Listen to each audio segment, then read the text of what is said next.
¿Qué tal? ¿Cómo les va? Buenos días, buenas tardes, dependiendo desde dónde estén escuchando. Bienvenidos a Viento Norte. Hoy viene con política. Acuérdense, para seguir haciendo crecer este canal, suscribirse y activar las notificaciones para cuando subamos nuevos videos. Bueno, bienvenidos. Hoy vamos a hablar de un tema extenso, pero vamos a tratar de hacerlo ameno.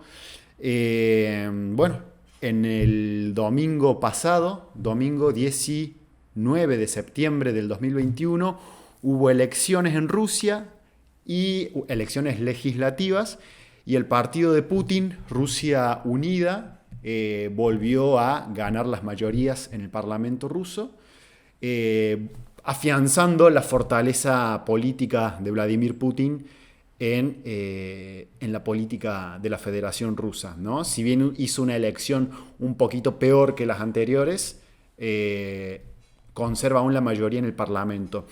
Pero a lo que vamos a hablar hoy es quién es Vladimir Putin, qué es la Rusia de Putin, ¿no? ¿Qué es este monstruo tan grande que es la Federación de Rusia en la arena internacional?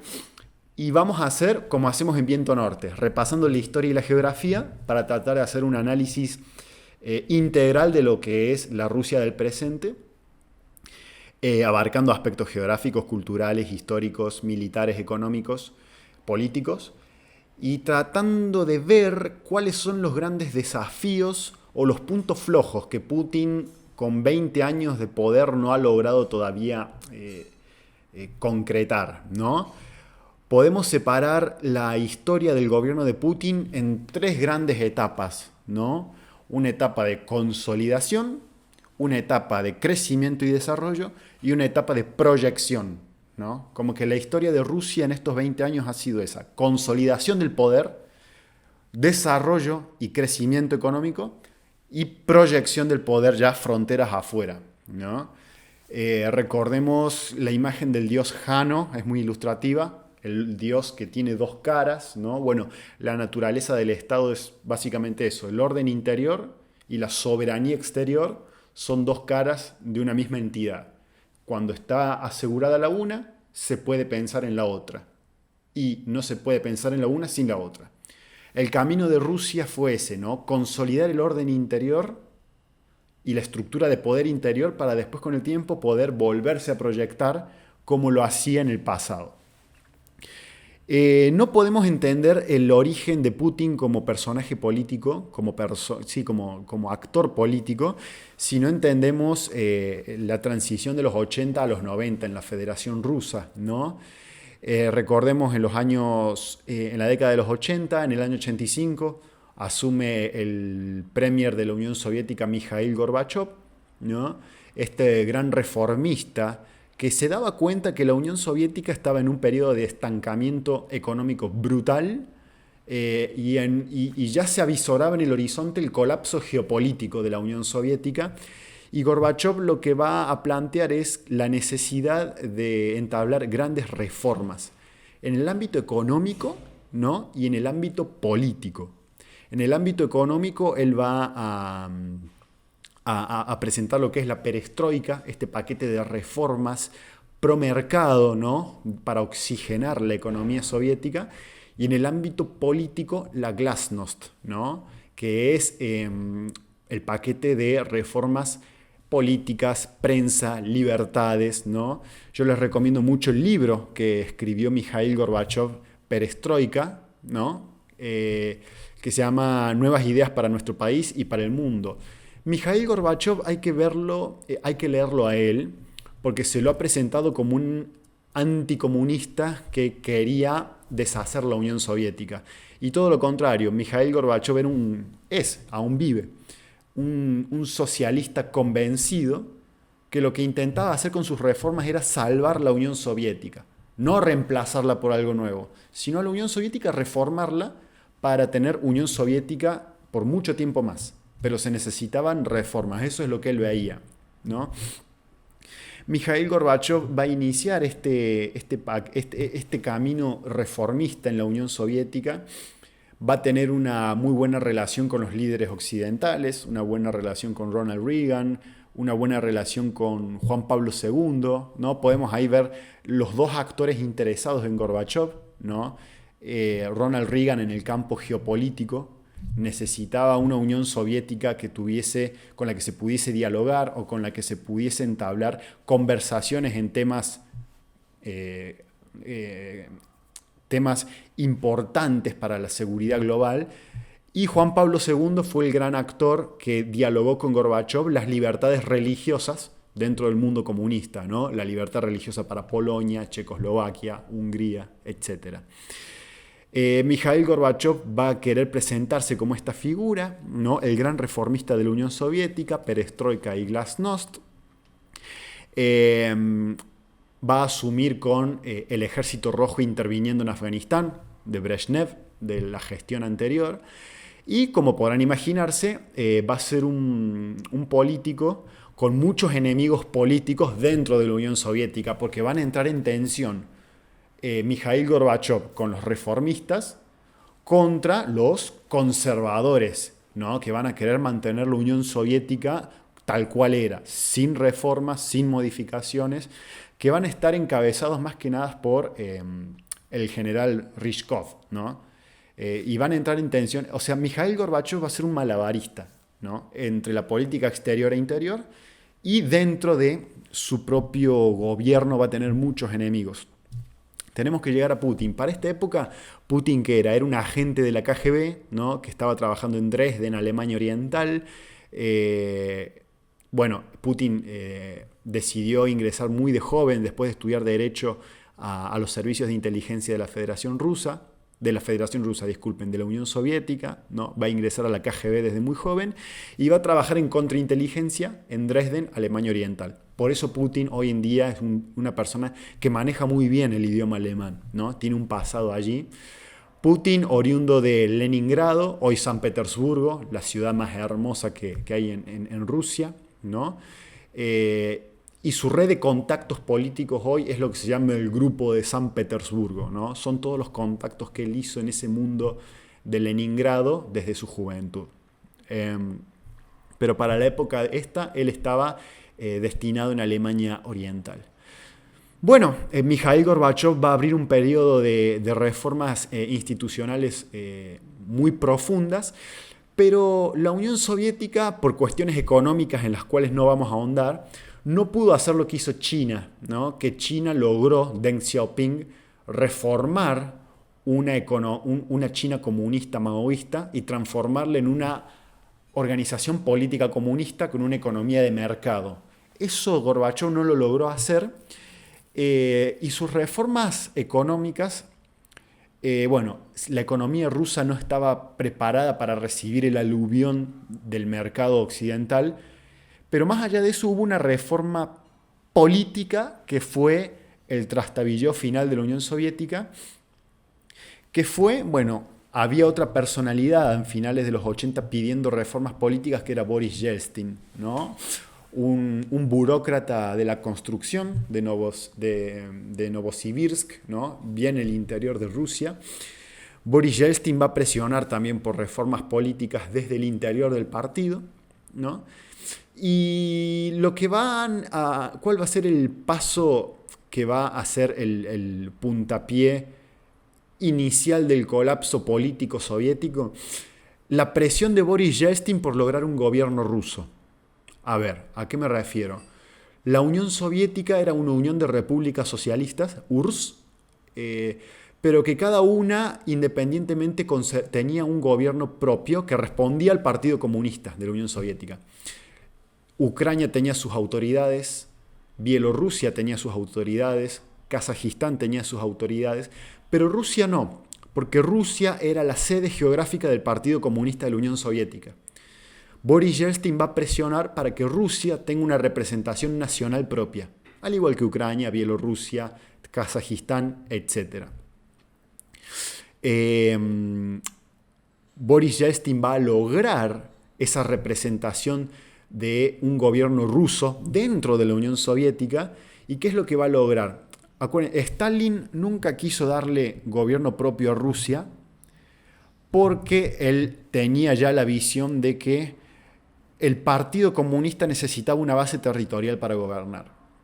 Al lograr Yeltsin consolidar un gobierno ruso y una Casa Blanca rusa, el Partido Comunista de la Unión Soviética pasó a ser un partido sin una base territorial. Y Gorbachov pasó a ser el presidente de un partido sin territorio. Entonces acá es cuando el Partido Comunista de la Unión Soviética, el famoso PQS, pasó a ser un partido sin territorio. Y nace un gobierno ruso independiente dentro del mundo de la Unión Soviética, pero dejando el partido y a Mikhail Gorbachov como un líder político sin poder territorial. Obviamente los conservadores del mundo soviético se van a oponer, van a ver con mucho alarmismo estas reformas porque van a decir se viene la caída de la Unión Soviética, ¿no? Corre riesgo la unión de repúblicas socialistas soviéticas.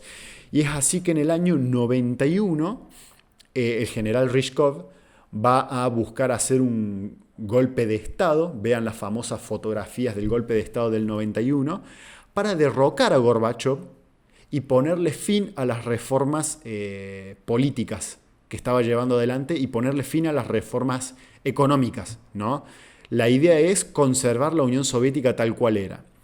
El golpe del general Rishkov va a fracasar porque Boris Yeltsin va a invitar a todos los moscovitas a salir a la calle y defender el paquete de reformas de Gorbachov. Fíjense, Yeltsin sabe que si Gorbachov caía y Rishkov recuperaba el poder, se iba a dar marcha atrás con todo, la Unión Soviética iba a seguir como era todo antes, y el futuro político de Yeltsin y de las repúblicas iba a estar en peligro. Entonces Yeltsin entiende que hay que salvar a Gorbachov para que siga adelante con las reformas.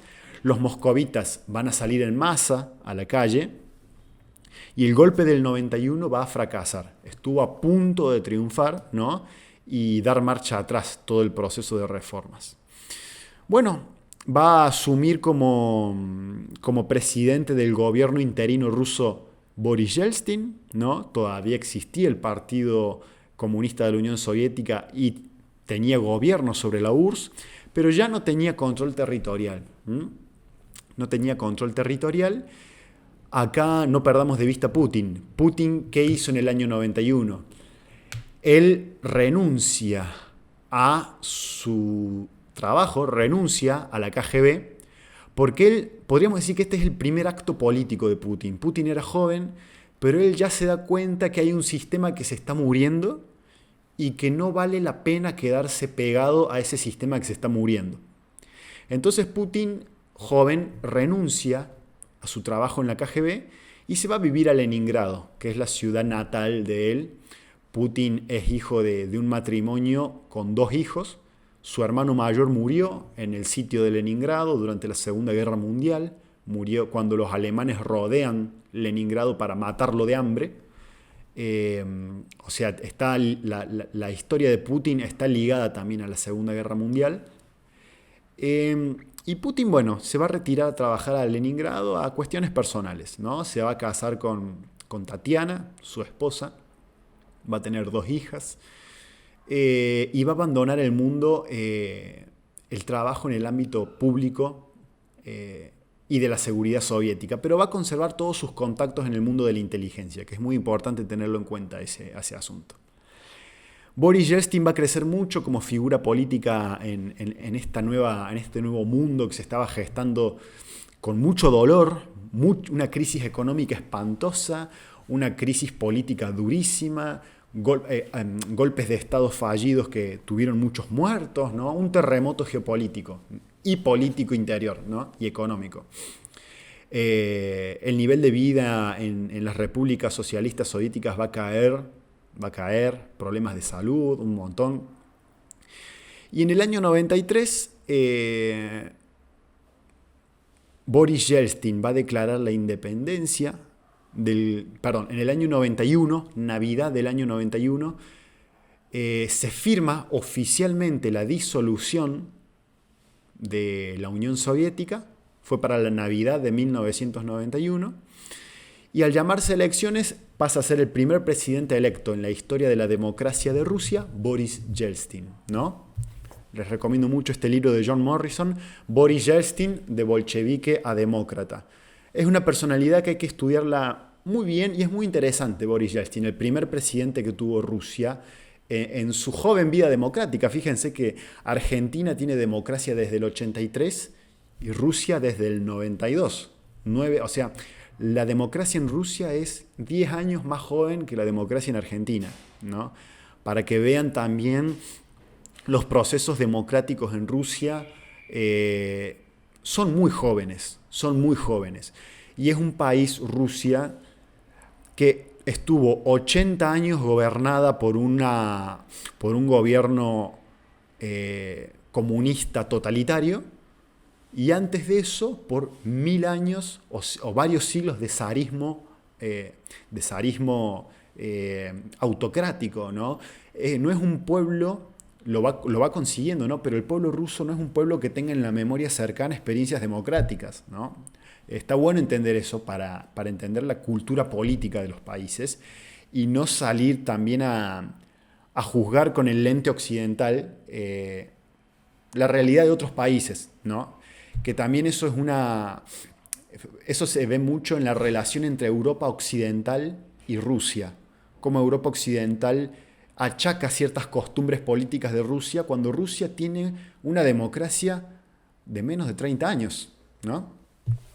Bueno, en el año 93 va a ocurrir el Octubre Negro, que los diputados soviéticos se van a negar a abandonar el Parlamento y Boris Yeltsin los va a expulsar con tanques, así, al estilo ruso. El ruso no tiene drama en desalojarte con tanques, ¿no? La historia del siglo XX de Rusia fue escrita con mucha sangre, con muchas lágrimas y con aceite de tanque, ¿no? Desde la Segunda Guerra Mundial siempre hay un tanque en las fotografías de la historia rusa, siempre. Bueno, Boris Yeltsin va a asumir y acá va a ocurrir algo importantísimo.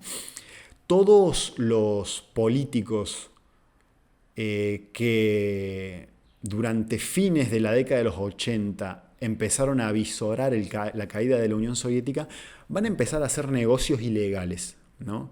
Van a empezar a hacer negocios ilegales, mercado negro, enriquecimiento personal ilegal. ¿Y qué es lo que va a pasar? Cuando va a colapsar la Unión Soviética, de repente, hay un Estado que desapareció, hay un gobierno que desapareció, hay un partido comunista de la Unión Soviética que desapareció. Entonces, todos los recursos de ese Estado soviético, ¿a quién le pertenecen? Quedaron en manos de nadie. Pasan a pertenecer al más rápido. El ejército rojo pasó a no tener dueño porque el Estado desapareció. Las minas de níquel pasaron a no tener dueño. Las petroleras pasaron a no tener dueño. Las industrias gasíferas pasaron a no tener dueño. Toneladas de armamento pasaron a no tener dueño. Entonces ahí hubo una cúpula de militares y empresarios que le ofrecieron financiamiento al gobierno de Yeltsin. Yeltsin tenía unas arcas y un tesoro nacional quebrado, sin recursos. Entonces estos generales y estos empresarios corruptos le dijeron: nosotros te financiamos el gobierno, pero vos nos das la licitación por poseer las minas de níquel. Vos me das las minas de carbón. Vos me das a mí los pozos petroleros. Vos me das a mí los pozos de gas natural. Yo te financio el gobierno, que necesita financiación, pero vos haces la vista gorda o me concedes la propiedad sobre estos recursos que eran de la Unión Soviética y ahora no son de nadie. Hubo un negociado muy turbio ahí, y ahí nace algo que es muy importante para tener en cuenta, para entender la Rusia de hoy. Nace una nueva clase política en Rusia que se llamó la nueva oligarquía. ¿Quién es la nueva oligarquía? Este grupo de empresarios que con el colapso de la Unión Soviética se volvieron multimillonarios al adueñarse de los recursos que eran de la Unión Soviética, ¿no? Hay recursos que eran de un Estado, ese Estado no existe más, esos recursos no son de nadie, entonces el más rápido se los adueñó con el visto bueno del gobierno de Yeltsin y a cambio de eso te financio el gobierno, pero vos haces la vista gorda. De esa forma nació una clase económica en Rusia de multimillonarios que van a tener influencia directa en el Kremlin, en el gobierno ruso. O sea, yo controlo los recursos estratégicos de Rusia, el gas natural está en mis manos, el petróleo está en mis manos, el níquel está en mis manos, el carbón está en mis manos. Yo te financio el gobierno, pero también yo te manejo el gobierno. O sea, esta nueva oligarquía que nació en Rusia en los años 90, con episodios muy turbios y muy corruptos, va a tener muchísima influencia en el gobierno de Boris Yeltsin. Podríamos decir que Boris Yeltsin va a ser muy manejado por estas nuevas oligarquías, por estos empresarios multimillonarios, ¿no? ¿Qué estaba haciendo Putin para este entonces? Putin consiguió un trabajo en Leningrado, que va a cambiar su nombre, se va a volver a llamar San Petersburgo, ¿no? La ciudad de Pedro el Grande, esa ciudad que Pedro el Grande construyó para demostrarle a los europeos que Rusia podía ser tan imponente como Europa. Putin va a conseguir un trabajo como el secretario privado de Anatoly Sobchak, que era el alcalde de San Petersburgo, ¿no? El nuevo alcalde de San Petersburgo, que quería que en este mundo postsoviético San Petersburgo se transformase en un paraíso de inversiones, ¿no? Estaba en ese trabajo. Y Putin le era muy fiel, le hacía muy bien su trabajo de secretario privado. Boris Yeltsin, Boris Yeltsin tenía problemas personales muy severos de salud, ¿no? Consumía mucho alcohol y tenía problemas cardíacos muy frecuentes, ¿no? Pasó a ser muy desgastante para él la presidencia de Rusia, sumado a que estas nuevas oligarquías que se nacieron en Rusia, no vamos a decir que manejaban su gobierno, pero tenían un fuerte poder en las decisiones del Kremlin, ¿no? Va a ocurrir un caso de corrupción muy famoso, ¿no?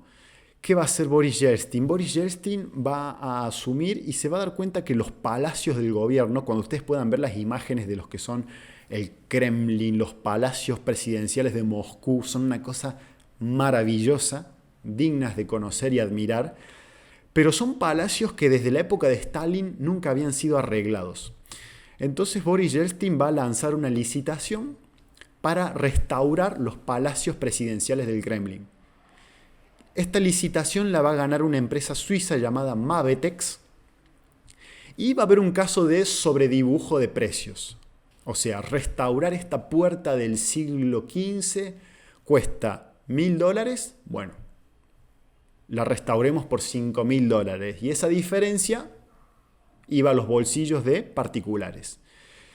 Este caso de corrupción va a saltar a la luz y los oligarcas rusos de los medios, del gas natural, del petróleo, van a ver esto como una oportunidad para hacerle un juicio político a Yeltsin por corrupción, desplazarlo del gobierno y poner como presidente de Rusia a Berezovsky, ¿no? Que era como el líder de la oligarquía rusa. Era un empresario de los medios.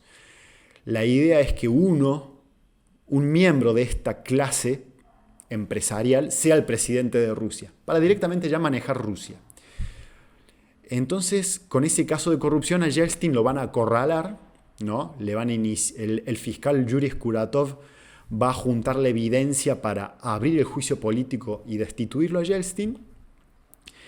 Entonces Yeltsin, va a empezar a buscar gente fiel. Estaba rodeado de gente que lo quería destituir.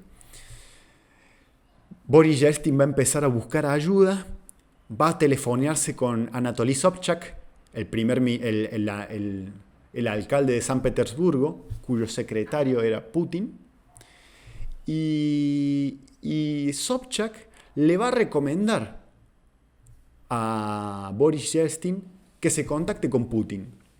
Putin viaja a Moscú Y Putin, recordemos, era agente de la KGB, era agente de los servicios de inteligencia soviéticos en la década del 80. Y ese detalle a Yeltsin le va a interesar mucho porque le va a ofrecer a Putin la jefatura de los servicios de inteligencia de la Federación Rusa. Siendo muy joven, Putin pasa a ser el jefe de los servicios de inteligencia del FSB de la Federación Rusa. ¿Qué es lo que va a pasar a partir de entonces?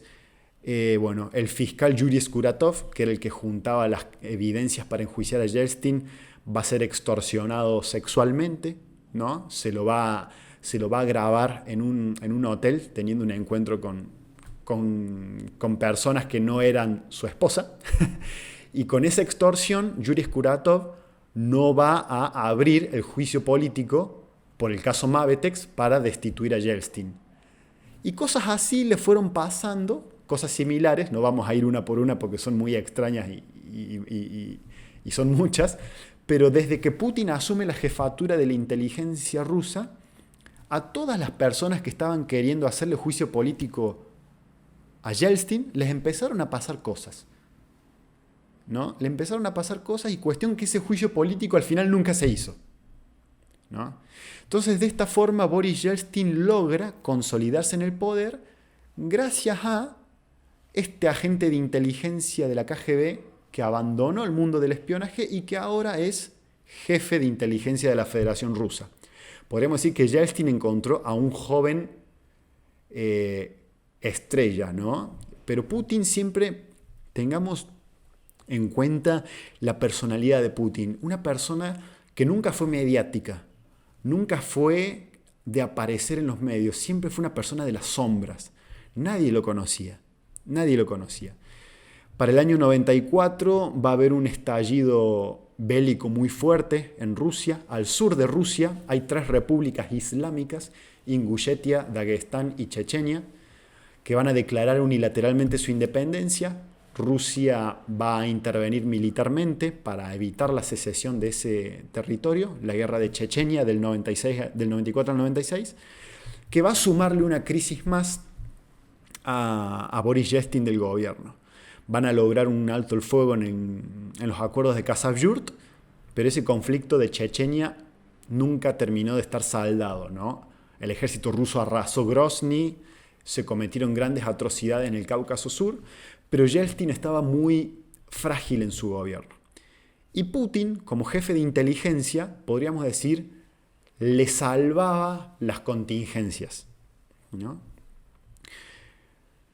Boris Yeltsin va a enfermar gravemente, tenía infartos muy seguido y va a dejar el gobierno antes de tiempo. Pero no sin antes proponer un candidato a primer ministro, que sea el heredero de su proyecto político. ¿A quién va a proponer? A un candidato que no lo conocía nadie, Vladimir Putin, el jefe de inteligencia. Entonces, ¿cómo van a hacer para que Putin sea conocido? ¿Cómo hacer que los rusos voten a alguien que es totalmente desconocido y que siempre se movió en las sombras? Bueno, va a haber un atentado en el año 99 en Moscú y ese atentado va a ser atribuido a los chechenos, a estas repúblicas del sur de Rusia que buscaban su independencia, ¿no? Principalmente a los mujahidines de Yamil Basayev y Dudayev, ¿no? Los grandes caudillos independentistas chechenos.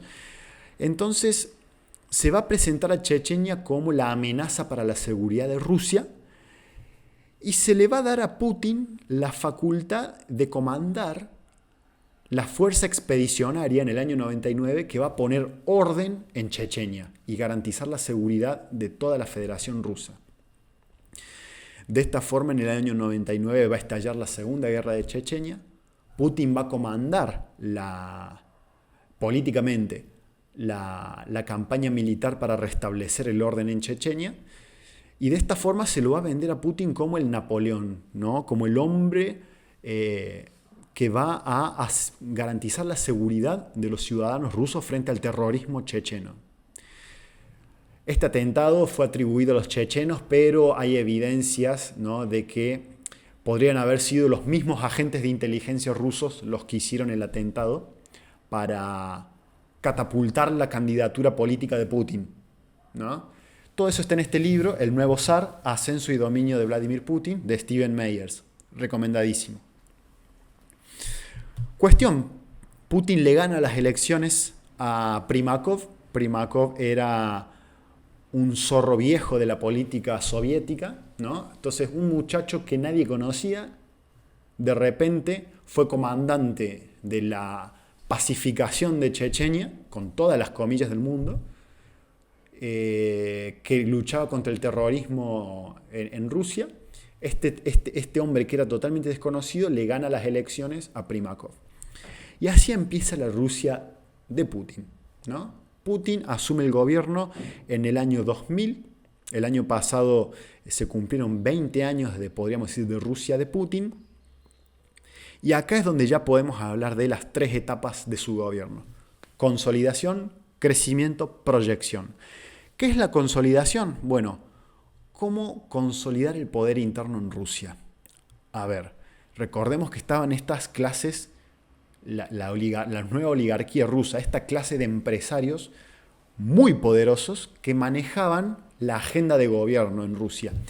¿Cómo hacer para que estos empresarios se pongan en línea con el gobierno ruso? O al contrario, ¿cómo hacer para que el gobierno ruso pueda controlar a estos empresarios que son tan poderosos? Porque también hay una realidad. Estos empresarios manejan el gas natural, manejan el petróleo, manejan el níquel. Y Rusia, hasta el día de hoy, tiene una economía totalmente dependiente de esos recursos, ¿no? O sea, el precio internacional del petróleo y el precio internacional del gas natural determina si Rusia está bien o está mal. Son muy necesarios esos empresarios. Entonces, ¿cómo va a hacer Putin para lograr ganarse la lealtad de estos oligarcas, como dice él, de estas clases empresariales multimillonarias? Lo va a hacer a través de 2 canales: el apriete judicial y la extorsión. A ver, vamos a resumirlo. El acuerdo es: yo, gobierno de Rusia, tengo todas las evidencias de los casos de corrupción que has tenido vos en el manejo de tu empresa. Si vos alineas el interés de tu empresa con el interés nacional del gobierno ruso, ese expediente judicial se va a cajonear. Si tu empresa hace inversiones que sean peligrosas para el interés del gobierno ruso, ese expediente judicial va a abrir una causa y vas a ir preso. Obviamente este apriete hizo que muchos de estos empresarios se alinearan con el gobierno ruso y hubo otros que no.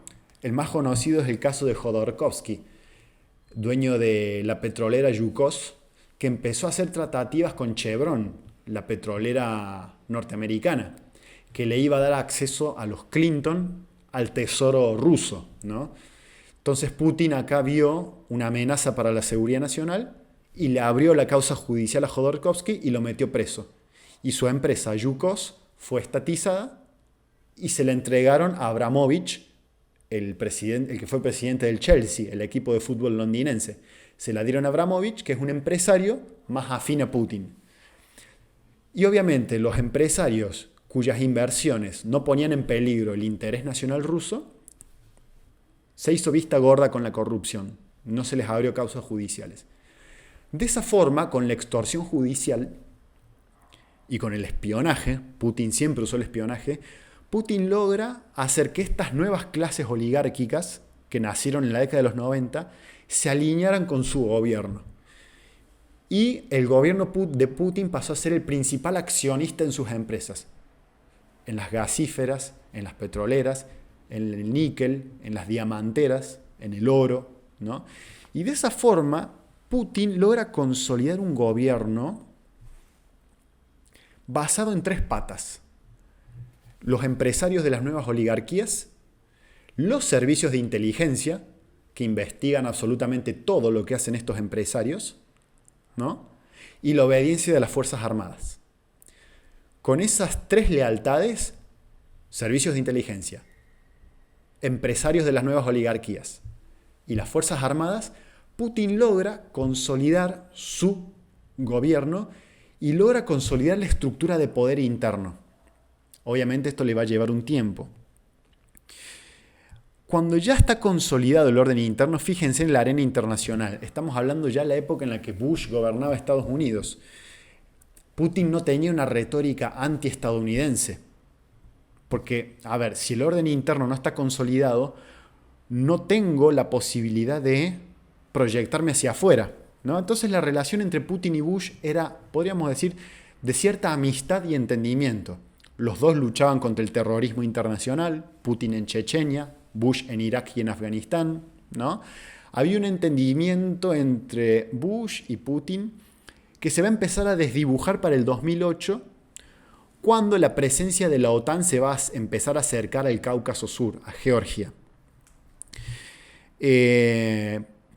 Terminaba el gobierno de Bush, asumía el de Obama, Putin interviene militarmente en Georgia, Medvedev en realidad, para evitar, arguyendo él la protección de los ciudadanos rusos en Osetia del Sur, se interviene para evitar la consolidación de un gasoducto que comunique el Caspio con el Negro, financiado por los occidentales, ¿no? Para que se utilice la estructura gasífera rusa, y también para evitar el ingreso de Georgia a la OTAN y entre otras cuestiones. Acá es cuando se empieza a dificultar la relación entre Putin y los Estados Unidos de América. Cuando colapsa la Unión Soviética, los países de OTAN comienzan a meter en la OTAN empieza a meter en su organización países que eran del bloque comunista. Polonia, Estonia, Letonia, Checoslovaquia, República Checa.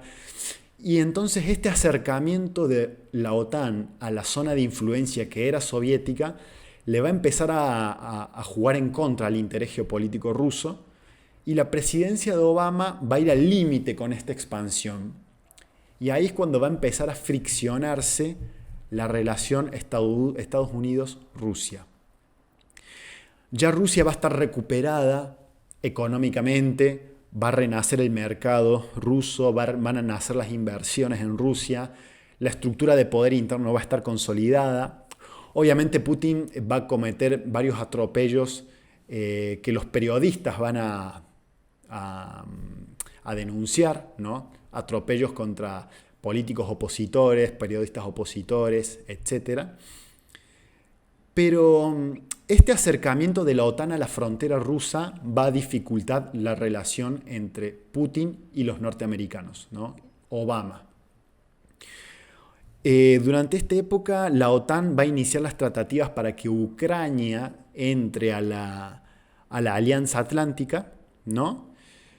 Y acá es cuando se va a empezar a tensionar al máximo. Si Ucrania entra a la OTAN, la península de Crimea, que está en el Mar Negro, que tiene la base naval más grande del Mar Negro, de Sebastopol, va a quedar bajo control de la OTAN. O sea, Ucrania, siendo miembro de la OTAN, le va a dar a la OTAN y a los Estados Unidos el control sobre el Mar Negro, la península de Crimea, la base de Sebastopol y los puertos de Estambul y el Bósforo, ¿no? Y también en el ámbito del gas natural, el pilar de la economía rusa, Ucrania siempre va a estar dividida entre un sector que mira a Europa y un sector que mira a Rusia, ¿no? El tendido de gasoductos que va de Rusia a Europa a través de Ucrania podía ser reemplazado por uno que vaya desde el Golfo Pérsico hasta Europa, ¿no? Entonces Rusia no puede permitir que Ucrania sea miembro de OTAN, porque pone en peligro su interés geoestratégico en el Mar Negro y geoeconómico, ¿no? Entonces, y acá es donde se va a enlazar el interés ruso en Ucrania y en Siria.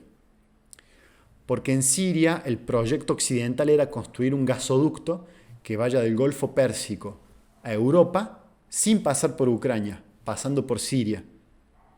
Entonces acá podemos entender por qué Rusia se interesa tanto en evitar que Ucrania entre a la OTAN y que los occidentales destituyan al gobierno sirio de al-Assad. Por eso se entiende la intervención rusa en Siria, para evitar el colapso del gobierno de al-Assad, y por eso se entiende la intervención de Rusia en Crimea en el año 2013-14, que conquista Crimea y apoya a los rebeldes prorrusos del este de Ucrania, ¿no? Y se generó un ambiente de guerra civil entre los prorrusos y los prooccidentales en Ucrania, que la idea de Putin es evitar el ingreso de Ucrania a la OTAN, ¿no? Demorar el ingreso de Ucrania a la OTAN y consolidar el control de Rusia de la península de Crimea y la base de Sebastopol. Y en Siria, evitar que el gobierno de al-Assad colapse, porque el gobierno de al-Assad le da a Rusia dos cosas: las bases navales de Tartus y Latakia en el Mediterráneo, que Siria le da a la Unión Soviética en el 71, y se evita la consolidación de este gasoducto que conecta el Golfo Pérsico con Europa sin pasar por Ucrania. Entonces Rusia de esa forma logra que la estructura gasífera que le provee gas natural a Europa siga estando bajo control ruso vía Ucrania, una Ucrania que no esté controlada por la OTAN. Entonces hay autores que dicen que el conflicto de Ucrania y el conflicto de Siria son dos frentes de una misma guerra, ¿no? Una guerra entre Rusia y una guerra entre la Unión Europea y los Estados Unidos, por evitar que la provisión de gas natural de Rusia a Europa deje de pasar por Ucrania y que pase a ir directamente desde el Golfo Pérsico a Europa, ¿no? Por eso hay que entender así holísticamente cómo está ligado el conflicto ucraniano con el conflicto sirio y por qué Rusia va a intervenir en Siria. Porque si el gobierno sirio cae, ese proyecto de gasoductos se va a poder concretar. Y los gasoductos que van a través de Ucrania van a perder validez en el mercado. Entonces, bueno, este periodo de tensión muy fuerte entre Putin y Obama va a llevar la tensión al máximo. Estuvimos al borde de un conflicto internacional muy fuerte, ¿no? Y va a comenzar y vamos a llegar en ese escenario a las elecciones de Donald Trump-Hillary Clinton. Siempre hago hincapié en esta elección porque Hillary Clinton era la continuidad de la política exterior de Obama y Donald Trump, como dijimos en el otro video que les recomiendo que miren de la crisis de Afganistán, Donald Trump proponía dar marcha atrás con la presencia geopolítica de los Estados Unidos, ¿no? Obviamente al interés nacional ruso le convenía que ganase Donald Trump para darle oxígeno a la política exterior rusa, ¿no? Sacarle presión. Donald Trump va a ganar, los demócratas encabezados por Hillary Clinton y su medio de cabecera, la CNN, van a decir que los rusos hackearon las elecciones para hacer que gane Donald Trump, cosa que no se logró demostrar nunca. Pero Donald Trump, al tener esta política exterior retractiva, ¿no? De decir, bueno, le cortamos el financiamiento a la oposición siria,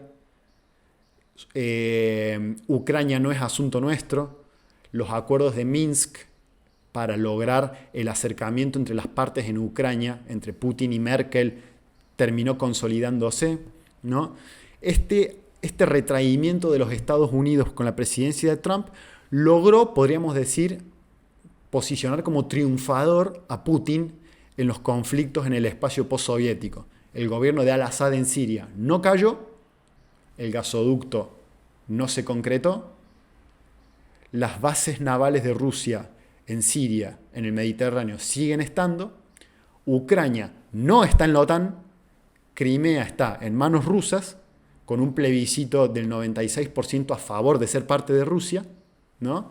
Y la estructura proveedora de gas natural de Rusia vía Ucrania a través de Europa sigue existiendo. Y ahora, con una victoria política de Donald Trump en Estados Unidos, la presión de Obama sobre Rusia desapareció. Entonces podríamos decir que en este periodo de mucha tensión y mucha fricción y mucho conflicto, logró sortearlo con éxito Putin, ¿no? Bueno, podríamos decir que estuvo la fase de consolidación, la fase de crecimiento. Ahora vamos a la fase de proyección. ¿Cómo Rusia se proyecta hacia el futuro y hacia el exterior? Rusia ha demostrado una gran modernización de su aparato militar, producto de grandes catástrofes, ¿no? El accidente del submarino Kursk en el año 2000, el incidente en el Teatro Dubrovka en Moscú en el año 2002, la masacre en la escuela de Beslan en el año 2004. O sea, Putin encabezó una reforma radical de su aparato militar, que era un viejo componente soviético, abandonado, oxidado, lento, que había fracasado en Afganistán en los 80, que había fracasado en Chechenia en los 90, lo transformó en un aparato militar apto para las guerras del siglo XXI, ¿no? Hace poco salieron, bueno, el caza de quinta generación, el PAC-FA, ¿no? La modernización de la aviación Sukhoi 35, ¿no? El MiG-35, el nuevo avión que ha salido ahora, ¿no? Los submarinos clase Yasen, ¿no? Las armas hipersónicas, el misil Zircon y el misil Kinzhal. Rusia ha encabezado una profunda reforma y modernización de su aparato militar, pero tiene tres grandes deudas geopolíticas Rusia, que Putin, a pesar de haber logrado fortalecer Rusia, no logró realizar. Una, la diversificación de la economía. Después de 20 años, la economía rusa sigue dependiendo del precio internacional del petróleo y del gas natural. No tiene una industria propia Rusia. No vas a ver productos rusos en los mercados. Rusia sigue dependiendo de la exportación del petróleo y del gas y del precio internacional de esos recursos. Segundo, la demografía. Joe Biden dice que Estados Unidos le va a ganar a Rusia, no por las armas, sino por la demografía. Rusia tiene una población en decrecimiento. El siglo XX fue trágico para Rusia. Vivió la Primera Guerra Mundial, la Revolución Bolchevique, la Guerra Civil, la Segunda Guerra Mundial, el genocidio nazi, el estalinismo. Murieron millones y millones y millones de rusos en la primera mitad del siglo XX, y eso dejó un hueco demográfico en la relación poblacional entre hombres y mujeres. El índice de nacimientos en Rusia desde la década del 50 en adelante es bajísimo, muy bajo, y Rusia nunca logró revertir esta tendencia de que haya más nacimientos en Rusia. La tasa de nacimientos es muy baja hasta el día de hoy, y Rusia no tiene una tasa de inmigración grande. En Europa Occidental la tasa de nacimiento es muy baja también, pero recibe mucha inmigración Europa Occidental. Entonces las tasas poblacionales se mantienen equilibradas. Rusia tiene una tasa de natalidad muy baja y no tiene inmigración. Entonces tiene un desafío muy serio y muy importante a nivel demográfico. La población rusa se calcula que para el 2050 va a tener una caída de 20 millones de habitantes. Es muchísimo. No hay renovación generacional. Y se debe a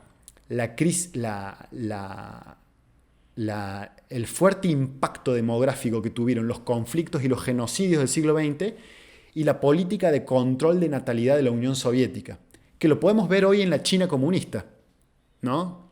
Que autorizó ya tener 3 hijos por pareja, no solamente uno, porque los regímenes comunistas tienden a envejecer su población, ¿no? Rusia ya no es más comunista, pero no logra revertir esto. Y Putin se desvela por este asunto, pero no logra encontrar la solución. Lleva adelante políticas que intentan incentivar a los rusos a tener hijos, financiar terrenos, financiar la educación de los hijos, ¿no? Y así todo cuesta. Y después la idea de la consolidación de una identidad rusa frente a los demás países del mundo. Los norteamericanos tienen una identidad basada en el excepcionalismo y en el excepcionalismo de su sistema político y en la idea de ser los paladines de la democracia. China tiene su identidad nacional, ¿no? El Partido Comunista de China, ¿no? La Unión Europea tiene su identidad, ¿no? La Confederación Kantiana Liberal Europea. Rusia no tiene una identidad nacional propia, es una amplia variedad de etnias, la mayoritaria es la eslava, ¿no? Después hay musulmanes, hay tayikos, hay bashkirios, hay kazajos, hay lapones, hay karelios, hay uzbecos, hay esquimales, hay siberianos, ¿no? La gran mayoría son eslavos. Y hay varias religiones. La Iglesia Ortodoxa rusa es la mayoría. Y después el Islam es la segunda. Y después hay credos chamánicos en Siberia Oriental, ¿no? Pero también Putin está trabajando mucho en lograr la construcción de una identidad nacional rusa. ¿En base a qué lo va a hacer? A la recuperación de los valores cristianos ortodoxos de la Rusia medieval y de la Rusia histórica.